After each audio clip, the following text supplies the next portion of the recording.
मार्क्सवादी कम्युनिस्ट पक्ष, किसान सभा यांच्या पुढाकाराने जिल्ह्यातील आदिवासी, शेतकरी, कामगार, शेतमजुरांचा विविध मागण्यांसाठी पायी लॉंग मार्च मंगळवारी दिनांक 21 फेब्रुवारी रोजी गुजरात सीमेवरील बर्डीपाडा येथून सुरू करण्यात आला असून 23 फेब्रुवारी रोजी सराड येथे मुक्काम केला गेला. तेथून नाशिक जिल्हाधिकारी कार्यालयाकडे रवाना झाले. मार्च 2023 मध्ये दिंडोरी ते मुंबई पायी लॉंग मार्च मोर्चात मुख्यमंत्री एकनाथ शिंदे आणि मंत्रिमंडळाने मोर्चेकऱ्यांच्या मागण्या पूर्ण करण्याचे लेखी आश्वासन दिले होते. तत्काळ यंत्रणा कामाला लावण्याचे सांगितले होते. एका महिन्यात काही मागण्या पूर्ण करू असे सांगितले होते, परंतु मोर्चा माघारी फिरल्यावर शासकीय यंत्रणेने शेतकऱ्यांच्या मागण्यांकडे दुर्लक्ष करत शेतकरी व मोर्चेकऱ्यांची थट्टा केली. त्यांचा विश्वासघात केल्याने विविध मागण्यांसाठी जिल्ह्यातील आदिवासी बांधव पुन्हा थेट जिल्हाधिकारी कार्यालयाकडे पायी निघाले आहेत.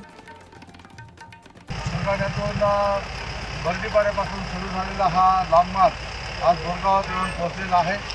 मागच्या मागण्या ज्या आहेत त्या सरकारने मान्य केल्या, परंतु त्याची अंमलबजावणी केली नाही आणि म्हणून ह्या मोर्चाचं पुन्हा नियोजन करावं लागलं आणि त्यात आता नव्या मागण्यांची पण भर पडलेली आहे.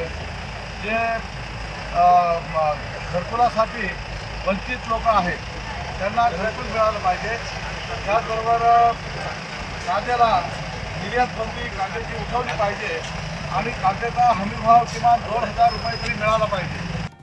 जगाचा पोशिंदा असलेल्या शेतकऱ्यांच्या कांद्याला 2000 रुपये आधार भाव घेऊन कांदा निर्यात बंदी तत्काळ उठवावी. 24 तास वीज पुरवठा करावा. थकीत वीज बिले माफ करावी. वन जमीन नावावर करावी. तरुण आणि युवकांसाठी शबरी घरकुल योजनेची अंमलबजावणी करावी. जुन्या पेन्शन योजनेचा प्रश्न निकाली काढावा. अंगणवाडी सेविका, मदतनीस, आशा वर्कर्स यांच्या मानधनात वाढ करावी. अशा अनेक प्रश्नांसाठी हा मोर्चा काढला जातोय. यासाठी माजी आमदार JP गावित, DL कराड यांच्यासह किसान सभा, सिटू संघटना, DYFI संघटना, जनवादी महिला संघटनेने गेल्या 8 दिवसांपासून गावोगावी बैठका घेऊन जनसंपर्क करून मोर्चाचे नियोजन केले आहे. येत्या 26 फेब्रुवारीला जिल्हाधिकारी कार्यालयावर पोहोचत जिल्हा प्रशासनासमोर महामुक्काम करत प्रशासनासमोर मांडणार आहेत. यावेळी 16 पोलीस कर्मचारी सोबत आहेत.